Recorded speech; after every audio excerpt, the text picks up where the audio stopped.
छत्तीसगढ़ में त्रिस्तरीय पंचायत चुनाव में 2 चरण का मतदान हो चुका है। तीसरे चरण के लिए 27 फरवरी को मतदान होना है, लेकिन पहले और दूसरे चरण में जीत को लेकर बीजेपी और कांग्रेस दोनों आमने सामने हैं।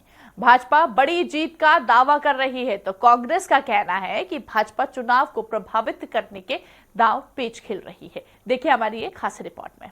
छत्तीसगढ़ में त्रिस्तरीय पंचायत के दूसरे चरण का चुनाव 20 फरवरी को खत्म हो गया। राज्य के 43 विकास खंडों में 81% से अधिक महिला और पुरुष मतदाताओं ने वोट डाले।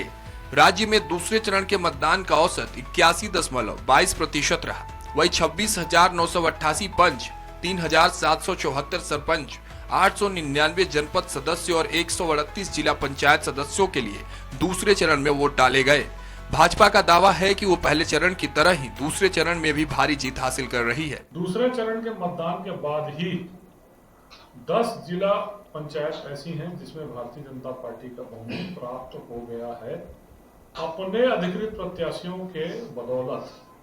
इसी प्रकार इस चरण में जो जनपद पंचायत की सीटें थी, उन सीटों पे जनपद पंचायतों में भी लगभग 80% जनपद पंचायतों में भारतीय जनता पार्टी के अध्यक्ष बनेंगे। बीजेपी के दावे से इतर पूर्व पीसीसी चीफ धनेंद्र साहू का कहना है कि पंचायती राज का चुनाव दलीय आधार पर नहीं हो रहा है। जो प्रत्याशी निष्पक्ष जीते हैं, बीजेपी उनका भी दलीयकरण कर रही है। दबाव और धमकी देकर जीते प्रत्याशियों को बीजेपी अपना बता रही है। परिणाम को प्रभावित करने के लिए इस तरह के दावे किए जा रहे हैं। जो है अपने पार्टी का सदस्य बता रहे हैं और अपनी जीत को इस तरह से बढ़ा चढ़ा करके बता रहे हैं। जब दलीय आधार पर चुनाव ही नहीं हो रहे हैं तो उनका आकलन का कौन सा मापदंड है? ये पूरी तरह से लोगों को गुमराह करने वाली झूठी जो है अपने पक्ष में प्रचार प्रसार करने की ये कोशिश मात्र है।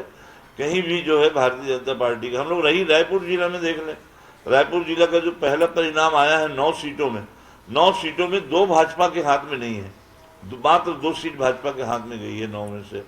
ये तो राजधानी के पास के जिले में यही स्थिति है, अन्य और भी जिलों में स्थिति स्पष्ट हो जाएगी। ये अभी ये जो दावे कर रहे हैं सिर्फ चुनावों को प्रभावित करने के लिए दावे कर रहे हैं। कांग्रेस और बीजेपी दोनों ही पहले दूसरे चरण के चुनाव में ज्यादा प्रतिनिधि जीतने का दावा कर रही है। हालांकि अब तीसरे चरण के मतदान के बाद ही स्पष्ट हो पाएगा कि बीजेपी और कांग्रेस पार्टी समर्थित कितने उम्मीदवार जीत हासिल करने में सफल हुए हैं।